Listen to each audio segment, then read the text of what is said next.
Ce premier CM a pour titre les finalités éducatives de l'action pédagogique. Après une brève introduction, je développerai mon propos autour de 3 types d'objectifs avant de conclure et de faire une liaison avec le CM numéro 2. La première chose qu'on peut effectivement mettre en avant, c'est que le titulaire de la licence éducation et motricité doit posséder un certain nombre de compétences. Ces compétences sont précisées dans la fiche RNCP. RNCP, ça veut dire Recueil national des compétences professionnelles. Et il est mentionné dans cette fiche que le titulaire de la licence portant la mention ou spécialité éducation ou motricité relevant de la filière STAPS a vocation à enseigner les activités physiques, sportives et d'expression en milieu éducatif et scolaire. Il conduit et anime des actions collectives visant la pratique de ces activités dans un but éducatif. Il exerce en autonomie une activité d'intervention en assurant la sécurité des pratiquants et des tiers. On peut mettre en avant 3 choses dans ces exigences de la fiche RNCP. C'est que vous intervenez en milieu éducatif et scolaire. Ça veut dire que vous pouvez intervenir à l'école, mais premier degré et second degré. Que vous pouvez également intervenir dans les collectivités territoriales et dans le secteur associatif. Deuxième chose, vous intervenez dans un but éducatif. Alors, normalement, la fiche RNCP, il existe une fiche RNCP pour le titulaire également de la licence entraînement. La licence entraînement a pour but de favoriser la performance et l'entraînement chez le pratiquant. Vous êtes plutôt sur le pôle éducatif. Ça ne veut pas dire qu'on évacue de manière systématique la recherche de performance. Comme ça ne veut pas dire pour le titulaire de la filière entraînement qu'il évacue le caractère éducatif de son intervention. Simplement, il y a une priorité qui est mise en fonction du type de licence que vous préparez. Ensuite, le troisième mot qui me paraît important, c'est que vous exercez en autonomie une activité d'intervention.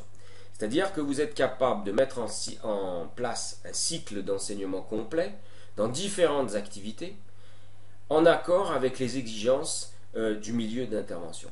Car il faut savoir que les exigences ne sont pas les mêmes. Si vous intervenez dans le milieu scolaire, par exemple, où vous devez évaluer, eh bien, les exigences, les procédures à mettre en œuvre sont spécifiques à ce milieu. La note n'existe pas, par exemple, dans le secteur associatif. Et donc, en fonction du milieu, le titulaire de la licence éducation et motricité est amené à s'adapter aux exigences de ce milieu. Donc, globalement, pour vous, au cours de l'année, c'est d'être capable de répondre à ces différentes attentes de la fiche RNCP, et en fin d'année, vous serez effectivement évalué par rapport à votre capacité à mettre en œuvre une démarche d'intervention dans un milieu particulier. Et plus concrètement et précisément pour ce premier CM, les enjeux pour vous, c'est d'être capable de reconnaître les objectifs d'une situation pédagogique, ce qu'elle développe chez l'élève. Il y a 2 manières de faire. La première, c'est de partir de la situation, de l'analyser et de dire voilà les objectifs auxquels peut contribuer cette situation. La deuxième manière de procéder, c'est de partir des objectifs et de dire voilà, je vais construire une situation afin de répondre à ces objectifs-là. Nous, en TD, on va partir de situations et on va vous amener effectivement à les analyser et à dire voilà à quoi elle peut servir par rapport à une intervention. Alors par rapport à cette question des finalités, il me semble intéressant de se poser la question de la différence entre sport éducatif et EPS. Cette différenciation n'est pas aussi évidente qu'on pourrait le penser. Isabelle Queval a écrit un ouvrage, S'accomplir ou se dépasser, essai sur le sport contemporain. Une première analyse nous amènerait à penser que s'accomplir, ça renvoie plutôt au sport éducatif et à l'EPS, et se dépasser au sport de haut niveau. Quand on y regarde un peu de plus près, on s'aperçoit que se dépasser dans le sport de haut niveau n'est en général possible que si on s'inscrit dans une démarche, si le sportif s'inscrit dans une démarche d'accomplissement. Et parallèlement, s'accomplir dans le sport éducatif et l'EPS ne peut se faire qu'en donnant un statut positif au dépassement de soi. Donc on voit ici que les choses sont relativement imbriquées et qu'il s'agit au final plutôt de donner une priorité à un aspect plutôt que de dire bah tiens, le sport éducatif c'est s'accomplir, le sport du haut niveau c'est se dépasser, et il y a une frontière très marquée entre ces deux termes. En fait, les choses sont imbriquées et c'est plus une question de priorité que véritablement une question de dissociation. Alors on peut conduire ce même raisonnement au travers de trois autres dilemmes. Le premier, c'est entre polyvalence et spécialisation. Le deuxième, entre raison, sensation et émotion. Et le troisième, entre effort et plaisir. Alors, ce qu'il est important de comprendre dans cette question des finalités, c'est que l'école ne possède pas l'exclusivité de l'éducation. Les fédérations sportives communiquent sur ce caractère éducatif de la pratique sportive. La Fédération française de rugby parle par exemple, le rugby c'est l'école de la vie, le judo communique sur le respect de l'adversaire, etc. Simplement, on peut dire que ici vous avez le secteur de l'EPS, ici vous avez le secteur des fédérations multisports, ici vous avez le secteur des offices municipaux des sports, et puis là les fédérations sportives. Chaque secteur va répondre de manière spécifique aux exigences qu'on a énoncées tout à l'heure. Le dilemme s'accomplir, se dépasser, le dilemme spécialisation, polyvalence, va trouver une réponse spécifique en fonction du contexte où on se situe. Et le travail pour vous, ça va être, en fonction du secteur vers lequel vous vous destinez, de vous imprégner de ces exigences des différents secteurs. Alors, pour essayer de voir un petit peu et d'approfondir les différences, on va essayer de voir un petit peu quelles sont les exigences des différents secteurs en termes de développement des ressources, en termes d'accès à une culture et en termes de gestion de sa vie physique. Ça, ce sont les trois objectifs de l'éducation physique, mais ils peuvent être repris pour analyser l'exigence de l'ensemble des secteurs.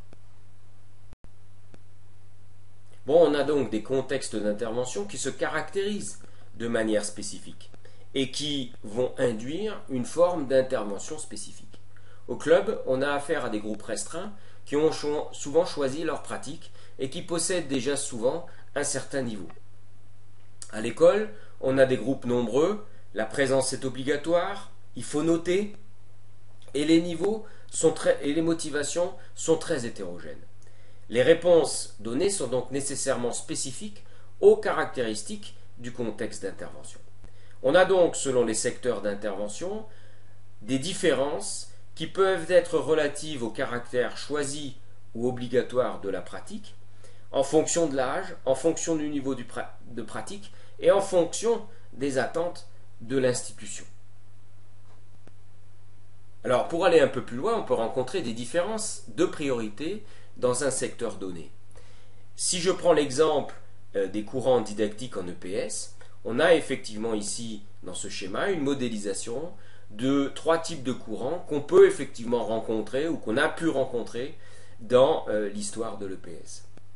Ici, vous avez le pôle naturaliste, ça va être des enseignants qui sont effectivement centrés sur le développement de la motricité chez le pratiquant.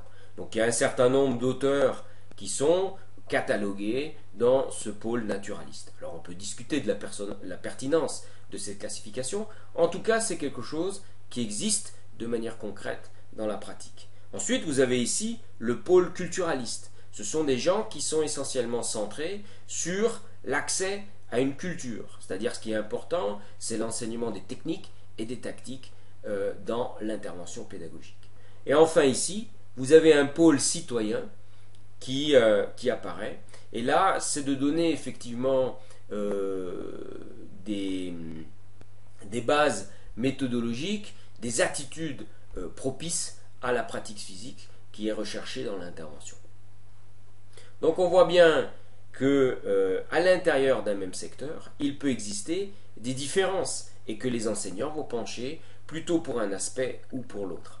Ces différences peuvent exister existent à l'échelle de l'EPS peuvent exister également à l'intérieur des fédérations, quelles qu'elles soient. Après s'être questionné sur la nature des finalités éducatives et des problèmes que ça pose en fonction des secteurs, il est également intéressant de s'interroger sur la forme que prennent ces finalités éducatives. Et Deno, en 1977, a montré qu'on était face à une logique descendante. C'est-à-dire que les finalités éducatives sont organisées en niveau hiérarchisé.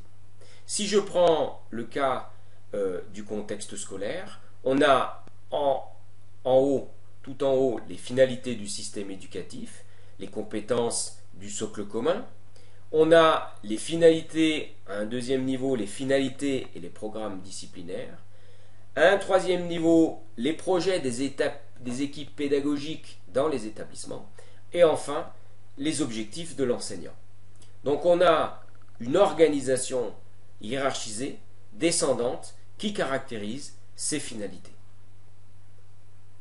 On retrouve cette organisation hiérarchisée au niveau des programmes, puisque le bulletin officiel spécial numéro 4 du 29 avril 2010 est organisé de la manière suivante. Il reprécise les finalités éducatives de l'EPS dans un premier temps, au lycée, et ensuite il décline ces finalités en compétences propres. Les compétences propres, ce sont les différents secteurs d'activité. Qu'est-ce qui est attendu dans la CP1 qui renvoie par exemple aux activités telles que la natation et l'athlétisme. La CP2, c'est tout ce qui est activité de pleine nature. La CP3, tout ce qui est activité à caractère esthétique ou artistique. La CP4, le duel. La CP5, l'entretien. Ces compétences propres sont associées à des compétences méthodologiques et sociales, et l'ensemble de ces compétences sont précisées de manière plus fine dans des fiches ressources qui sont déclinées en termes de connaissances, capacités, attitudes. On démarre donc ici d'un niveau très général, on précise à un deuxième niveau certains des aspects qui ont été évoqués dans ce premier niveau, et ensuite on rentre dans le détail de ces exigences au travers des fiches ressources. Un intervenant dans le secteur scolaire se doit de connaître cette logique, puisque c'est quelque chose qui est spécifique à son secteur. Le premier axe éducatif qu'on va essayer de préciser, c'est celui du développement des ressources. Qu'est-ce que ça veut dire que développer les ressources? La première chose, c'est de se questionner sur ce que sont effectivement ces ressources. Alors, les ressources sont un terme assez générique et elles incarnent l'ensemble des moyens permettant à l'individu d'agir et de réagir dans l'environnement physique et humain à un moment donné. C'est pour Düring en 1989, c'est un ensemble de moyens dont dispose un sujet pour réaliser une activité.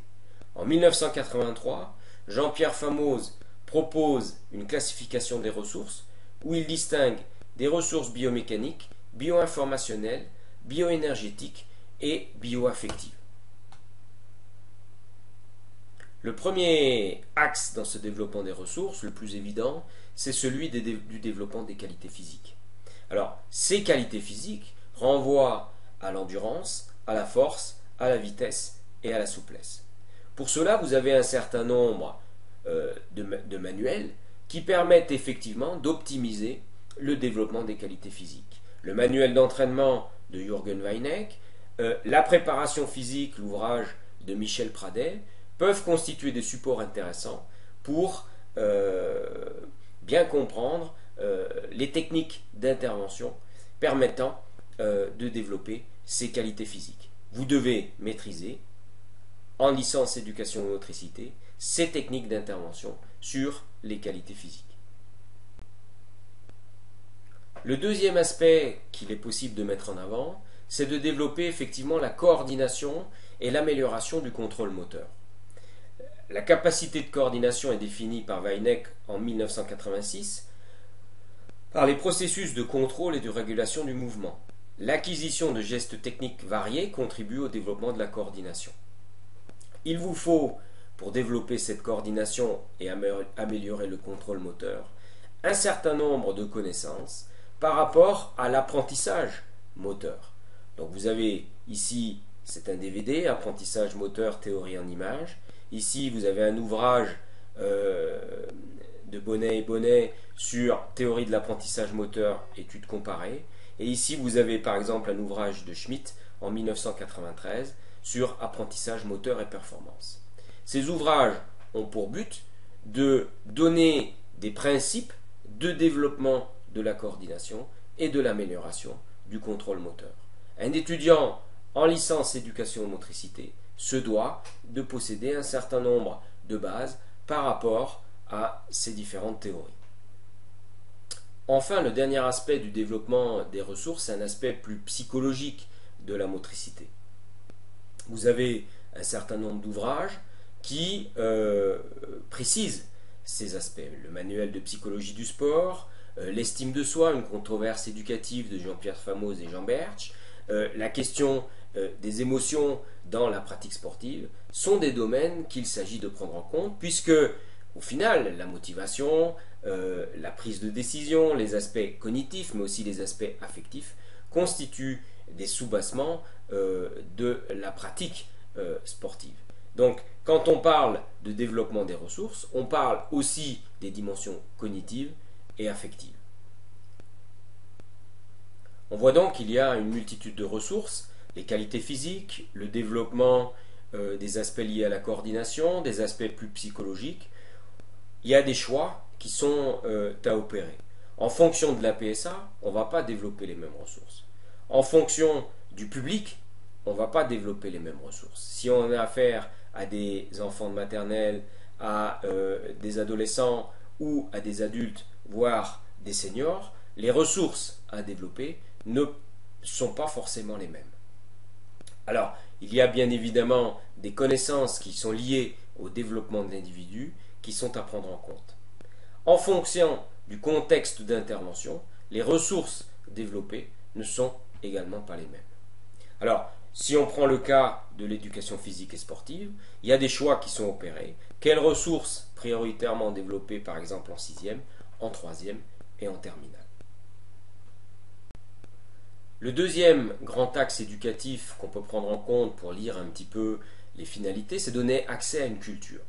Alors qu'est-ce que la culture?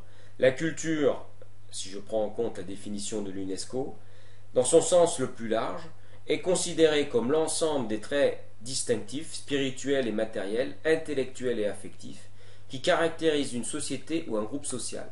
Elle englobe, outre les arts et les lettres, les modes de vie, les droits fondamentaux de l'être humain, les systèmes de valeurs, les traditions et les croyances. Donc on a effectivement les activités physiques et sportives qui font partie de cette culture. Et il s'agit de transmettre aux élèves les traits les plus significatifs de cette culture sportive. Alors on peut se poser la question, quelle culture transmettre? Parce que dans notre société, il existe différentes cultures sportives qui renvoient à des valeurs différentes. On peut distinguer d'une part les activités sportives traditionnelles, les activités sportives qui relèvent de ce qu'on appelle les sports de glisse et les activités sportives qui relèvent des pratiques d'entretien. Les valeurs véhiculées par ces différentes activités sont différentes. Et à l'école, par exemple, on s'aperçoit que les activités sportives utilisées en EPS sont essentiellement relèvent de cette première catégorie, c'est-à-dire les activités sportives traditionnelles. Les sports de glisse ne sont que très peu abordés.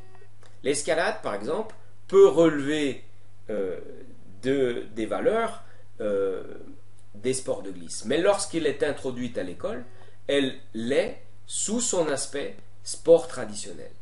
On voit donc qu'il y a des choix à opérer ici et que le traitement qui est fait des activités sportives à l'école ou dans les différents secteurs d'intervention peut relever des valeurs des sports traditionnels, peut relever des valeurs des sports de glisse ou peut relever des valeurs des sports d'entretien.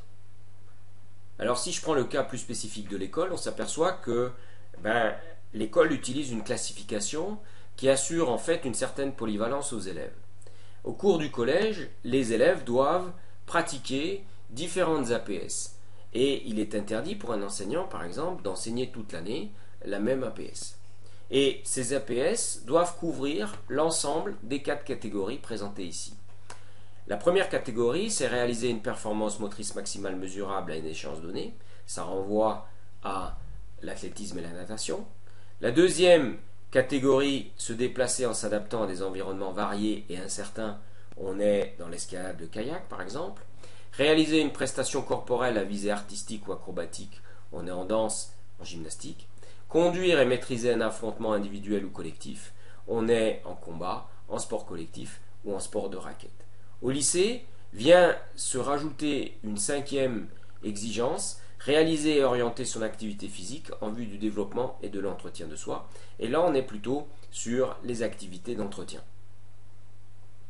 Donc, le choix de l'éducation physique tend effectivement plutôt vers la polyvalence. Mais une polyvalence réduite ou par le fait qu'on utilise une classification spécifique qui se distingue en 5 catégories. On aurait pu classer les activités différemment et faire apparaître 8 ou 9 catégories différentes. Et là, la polyvalence, elle se serait manifestée encore différemment. Donc on voit bien que ce dilemme spécialisation-polyvalence renvoie effectivement à cette question de l'accès à une culture. Et en fonction des contextes, la réponse qui est donnée est différente. Si on a vu au niveau de l'école le traitement qui pouvait être fait de cette question, au niveau par exemple de la Fédération française d'éducation physique et gymnastique volontaire, on va avoir effectivement de la gym d'entretien, mais on va avoir aussi l'utilisation d'activités sportives pour atteindre les objectifs. Et les séances ne vont pas être organisées sous forme de cycle lié à une activité sportive, mais vont utiliser les activités sportives pour atteindre par exemple la question du développement des coordinations. Et puis dans les fédérations sportives, cette fois-ci, par exemple au tennis, on va effectivement être plutôt centré sur un aspect lié à la spécialisation. Mais peut-être qu'on va aussi à un moment donné utiliser d'autres activités de manière beaucoup plus ponctuelle pour développer les qualités physiques chez l'élève. Une dernière chose qu'on peut mettre en avant par rapport à cet aspect culturel, c'est que le choix des contenus peut différer à l'intérieur d'une même APSA. On peut être plutôt sur un pôle technique, un pôle tactique ou un pôle stratégique. À l'intérieur d'une même activité, on peut effectivement différencier différents contenus culturels. En sport de raquette, à l'école primaire, on va être essentiellement peut-être sur l'aspect technique. Au collège, on va voir apparaître une dimension tactique plus importante. Bien sûr, il y aura de la technique, mais l'aspect tactique va devenir de plus en plus important. Et puis, au lycée, on va avoir un aspect stratégique qui va être de plus en plus présent. Donc on voit qu'à l'intérieur du cursus, on a une évolution dans le choix des contenus. En club, on peut repérer également une différenciation. Si je regarde un petit peu par le biais des options, par exemple badminton, on s'aperçoit qu'en club, les contenus qui sont véhiculés, à tort ou à raison, sont essentiellement des contenus techniques au détriment de la tactique et de la stratégie. Donc les milieux d'intervention, le niveau du cursus, l'âge des élèves a aussi un impact sur le choix des contenus culturels qui sont véhiculés. Le troisième grand axe éducatif, c'est développer des attitudes et des méthodes. Alors la méthode, c'est une démarche rationnelle de l'esprit pour arriver à la connaissance ou à la démonstration d'une vérité. C'est un ensemble de règles qui permettent l'apprentissage d'une technique, d'une science. L'attitude, c'est une manière de tenir son corps. C'est une position qu'on adopte par rapport à son environnement. Donc on va essayer de voir au travers de plusieurs exemples comment l'intervention pédagogique dans les différents secteurs peut développer des attitudes et des méthodes différentes. Un premier aspect lorsqu'on parle de méthode renvoie au savoir apprendre. On veut apprendre aux élèves à apprendre. Lorsqu'on regarde un petit peu la manière de procéder chez des élèves, on s'aperçoit qu'ils fonctionnent beaucoup par essai-erreur.